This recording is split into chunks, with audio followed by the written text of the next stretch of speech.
Action. Steve Taylor, Mendel class of 1979. What was your doctor name, and how did you arrive at it, man? Oh, well, when I was first initiated into the group, I had to come up with the doctor name, and it was something that I knew had to be good. So I had to think about, well, wait a minute, there are a lot of different doctors out there, a lot of different characters with the doctor name on it. So I had to come up with something kind of clever, something I knew that everyone, knew the character and can relate to. So the more I thought about it, it's like, well, the only one that I knew was Dr. Ben Casey. That's the one, I watched that show as a kid, and I knew that, a lot of people knew the name Casey. So that's the name I rode with throughout my career as a doctor.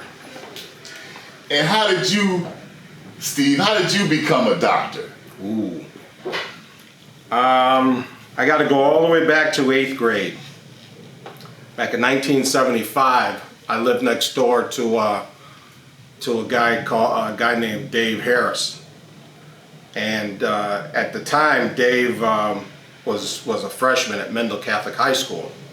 I was just in 8th grade, so I kind of looked up at Dave as a big brother. My oldest brother wasn't at home. He was 10 years older than I am, so I always looked at Dave as a brother. So back in 1975, he was telling me that he was giving a party, that him and his guys are giving a party at his house. 75 cents to get into this party. So I'm like, wow, okay, cool. Well, I'll come over. Once the party starts, I'll come over. So once the party started to evolve, I started seeing a long line of people standing out there trying to get into this house. And I'm thinking to myself, okay, this is a house party. This is a house set. It can't be that many people. It had to be, just standing outside, it had to be over 100 people just really kind of standing outside waiting to get into this house at 75 cents a pop. So I waited a little bit later on once the line got down a little bit, and I decided to go over and go into the house. And as I walked in the house, it was a wall of people in this house. I'm like, you have got to be kidding me. Now, at this time, I didn't even know anything about the doctors. Dave never said anything to me about it, and I had never seen a plugger, didn't know anything about it. So Dave eventually, what the doctors did was they did a performance at Dave's at the party. So I am watching all of these women, watching these guys perform, their dance routines. And I'm like, they were screaming and yelling and cheering, and I'm like, wow, this is unbelievable. So as a young kid in 8th grade, I was fascinated by this. So once the party progressed and once they were over and once they were done performing, I watched all these girls swarm around these guys. And I'm like, holy, I have got to be part of this. There's got to be a way that I can join this group and be a part of this. But I was only in 8th grade.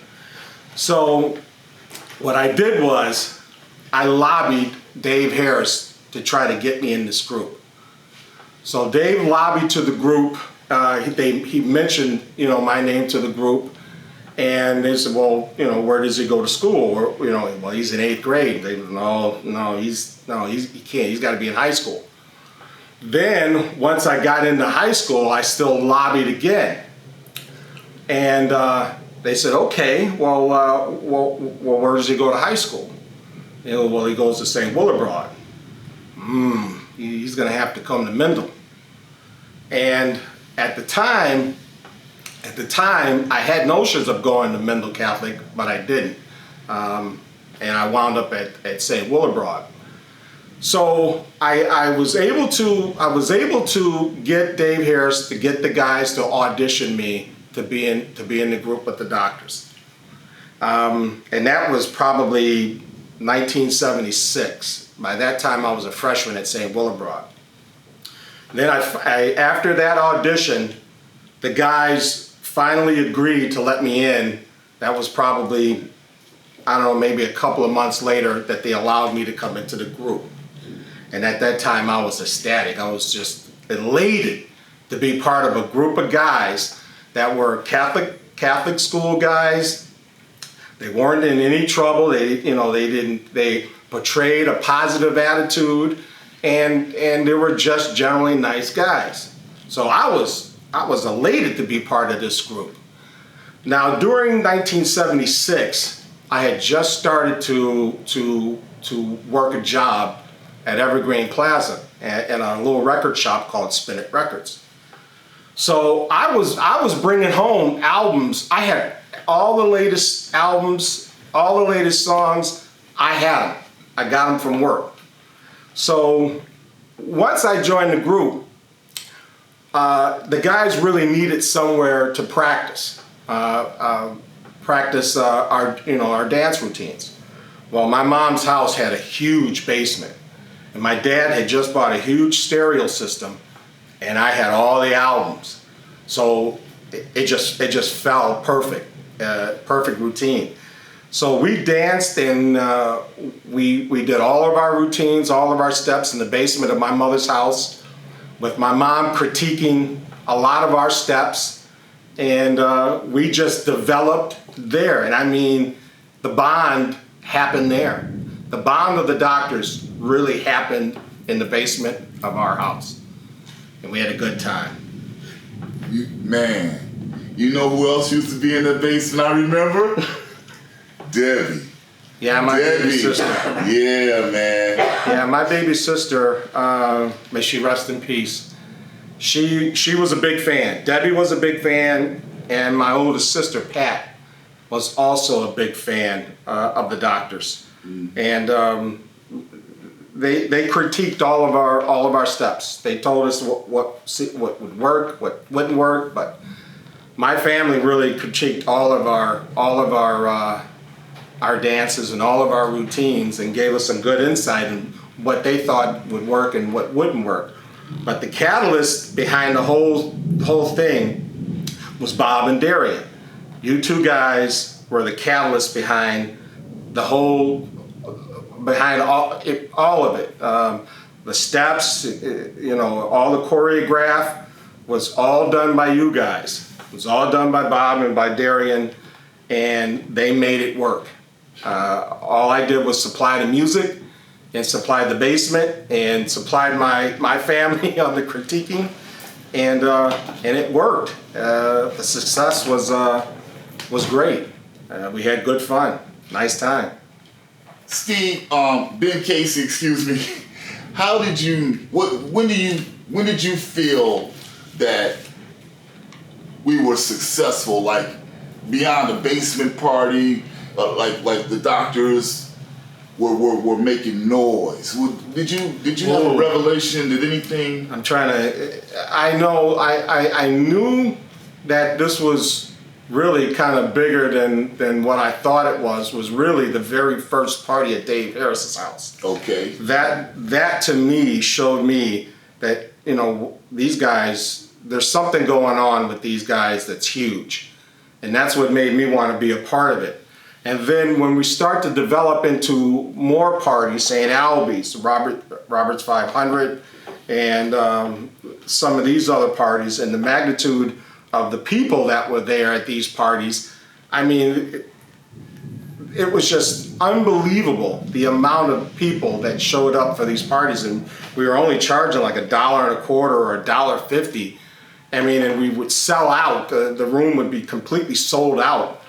And I was always nervous, about doing these performances, even after we practiced them for hours and hours and hours. And a lot of times I was coming from work. I worked all through high school, from freshman year all the way to senior year. So a lot of times I would work, then we would practice, and then after practice sometimes we would even, if we had that party, we practiced all day of the party. And then when we went to the set, we practiced that after, or we practiced that night for the party. So, I mean, it was practice, practice, practice. And speaking of practicing, Steve, we how can I say this? We did a lot, but like you, everybody had a different role in the doctors. And to me, I had a role. You were kind of, okay, tell us about it. Yeah, my role in the doctors, I was always skeptical of everything. So the cliche is Debbie Downer. So I was always the Debbie Downer. Oh, we can't do this. Oh, we can't do that. Oh, that doesn't look good. So, I mean, it was you guys that actually changed, my mindset. So, Steve, just come on, just follow along. This is going to work. Believe in me. Just believe in this. This is going to work. So it created a positive mind for me, that we can make it work. And it was you and Darian and Jamie. You guys helped me along with that. But my role was always skeptical. I don't know if we should do this. I don't know if we should do that. And it was laughable at times, and I probably created more worry for myself more than anything else.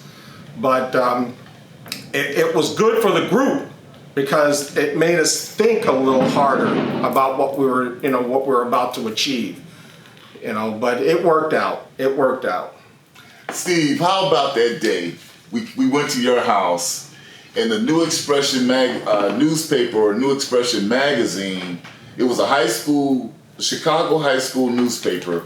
They wanted to put our picture on in their newspaper, and I think somebody had a Volkswagen or something. And that picture is a 1975 Volkswagen Beetle, which belonged to my sister, that I learned to drive for the first time in that vehicle. I got my driver's license in that vehicle. And it just happened to be parked in the driveway for the interview. And the interview was about the group, about our group, the doctors, and what we were achieving, and the greatness surrounding the group, and how that was affecting us, and how we appeared to other people. And it was a good article. It was a great article, and the pictures were great, and they were done at my mom's house, and they were done on that Volkswagen, that 1975 Volkswagen, and I can't even remember what year that was. To be honest with you, it had to be 77. It had to be at least 1977 when we took that picture. And Steve, today in 2018. September 2018, man. Since you were a part of the doctors, an integral part of the doctors, how would you like the doctors to be remembered? Ooh, well, I'd like for the doctors to be remembered as a group that, to me, I looked at it as the first kind of almost like a Facebook back in that day. We gave these parties, these social parties, and it allowed for people to come together as a group or as a body of individuals to have fun. There was no shooting and fighting and nothing. We came together as a group and we gave these parties, and it gave people an outlet, a social outlet, to just let their hair down, have fun, and I hope that people would remember us as just a great social group who inspired a positive attitude and just having fun, to let your hair down and let you be yourself. And I hope that we achieved that, and I think we did. It was almost like we were the Facebook of the mid-'70s. You know, we were a social group of young black men, and we created an outlet for people to come together and have fun, and to socialize and to meet. And I just hope that people look back and say, hey, you know, those guys created a positive image for us. You know, we had fun, we laughed, we joked, and we had a good time at the doctors' parties. So I know that image that we had back then, that the guys, that people would see that and say, hey, they did something positive. So Steve, Ben Casey, I guess I can't think of anything else. Well, let me just say this. Go ahead. Let me just say this. This group of doctors was put together by two individuals, or three individuals, who had a vision. And their vision was to put together a group to dance, have fun, have some parties, and promote something positive. And this group allowed me to come on to this group and ride the coattails of something great that was happening. And I am just elated that I was part of this group, that I was allowed to come into this group and to portray a positive image for people amongst peers, amongst our age. And I thank Bob and Darian and Jamie and those guys for allowing me to come into this group and to just help promote the group in a positive manner. I do. Thank you, Bob. Thank you, Ben Casey, man. I love you, man. Love you too, dog. Right on, my brother. All right. Right on, man. Good. Got that one. So get the next one. Great That job. was a good job, Steve. And see the way and the mindset you had, Steve, that was a perfect way